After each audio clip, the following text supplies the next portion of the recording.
কি রে ছোটু, এভাবে কি দেখো? আমি না, তুমি আমাকে দেখতেছো। তুমি এই আঙ্গুল দেখছো? ওই আঙ্গুল তুমি তোমার কাজে লাগাও। এর মা একে কি খেয়ে জন্ম দিছে? একে জলদি আমার ঘরে নিয়ে আসো।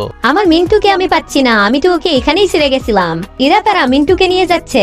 ওর মাকে এখন জানাও ওনার বাচ্চা আমাদের কাছে আছে। হে বে, তুমি নিজেকে কি ভাবো? শুধু একবার হাত লাগাই দেখো। দেখতে তো কত ছোট, আর বলো বড় বড় কথা। চল, তুই আমার সাথে চল। মিন্টু বাবা তুমি কোথায়? হ্যালো আম্মু, কে জানি আমাকে আটকে রেখেছে। ওই হারাম দাদাকে তো আমি ছাড়বো না। আন্টি, মিন্টুর কিছু হয়েছে নাকি? মিন্টুর কিছু হয়নি, ও চলে আসবে। তুমি খুব ভাগ্যবতী যে তুমি তোমার মায়ের কাছে আসো। আম্মু, আমি বাসায় যাব, আর এরা আমাকে খেতেও দেয় না। মিন্টু চিন্তা করো না, আমি জানি ওরা দুজনকে। লজ্জা করে না মিন্টুকে নিয়ে এসেছো? মিন্টুর এখন 6 বছর পূর্ণ হয়ে গেছে। শর্ত মোতাবেক ও এখন আমার কাছে থাকবে।